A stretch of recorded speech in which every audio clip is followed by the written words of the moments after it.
সহিহ বুখারীর 71 নম্বর হাদিস, বিখ্যাত সাহাবী মুআবিয়া রাদিয়াল্লাহু তাআলা বলেছেন, রাসূল সাল্লাল্লাহু আলাইহি সাল্লাম বলেছেন, মাইরিদিল্লাহু বিহি খায়রান ফাকিহু ফিদ্দীন। আল্লাহ তাআলা যার মঙ্গল চান, যাকে ভালোবাসেন, তাকে দ্বীনের শিক্ষায় শিক্ষিত করেন, দ্বীন বুঝার তাকে শক্তি দিয়ে থাকেন।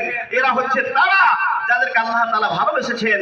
রাসূল সাল্লাল্লাহু আলাইহি সাল্লাম স্পষ্ট ভাষা, এদের জান্নাতের পথকে আল্লাহ তাআলা সহজ করে দিয়েছেন। রাসূল সাল্লাল্লাহু আলাইহি সাল্লাম বলেন, সহিহ মুসলিমের হাদিস, বিখ্যাত সাহাবী আবু হুরায়রা রাদিয়াল্লাহু তাআলা আনহু থেকে বর্ণিত, তিনি বলেন, রাসূলুল্লাহ সাল্লাল্লাহু আলাইহি সাল্লাম বলেছেন, মান সালাকা তরিকান ইয়ালতামিসু ফীহি ইলমা সাহারাল্লাহু লাহু বিহি তরিকান আল জান্নাহ।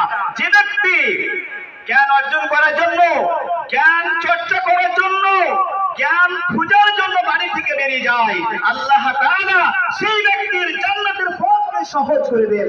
এরা হচ্ছে তারা যাদের আল্লাহ তাআলা জান্নাতের পথকে সহজ করে দিয়েছেন। এরা তারা যাদের সম্বন্ধে রাসূল সাল্লাল্লাহু আলাইহি সাল্লাম বলেছেন, আদ-দুনিয়া কুল্লুহা মালউনা, আদ-দুনিয়া কুল্লুহা মালউনা, মালউনুন মা ফিহা ইল্লা যিকরুল্লাহি তাআলা ওয়া মা ওয়ালাহু আও আলিমান আও মুতাআল্লিমান। সারা পৃথিবী, সারা বিশ্বটাই হচ্ছে অভিশপ্ত। সারা বিশ্বে যা কিছু দেখছেন সম্পূর্ণটাই হচ্ছে অভিশপ্ত। তবে আল্লাহ তাআলার জিকির, আজকার, স্মরণ, আল্লাহ তাআলাকে স্মরণ করার যে মাধ্যম এবং আলেম সম্প্রদায় আর এই ছাত্র সমাজ, শিক্ষার্থী, এরা সারা পৃথিবীতে যা কিছু দেখছেন সম্পূর্ণটার উপরে অভিশপ্ত হয়েছে আল্লাহ তাআলার পক্ষ থেকে। এরা কারা? এদের সম্বন্ধে রাসূল সাল্লাল্লাহু আলাইহি সাল্লাম বলেন, ফাদলুল আলিমি আলা আবিদি কাফাদলি আলা আদরাকুম।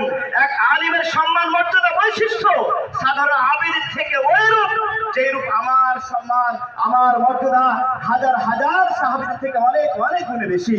রাসূল সাল্লাল্লাহু আলাইহি সাল্লাম সাহাবীদেরকে সম্বোধন করে বলছেন, প্রিয় শ্রোতা।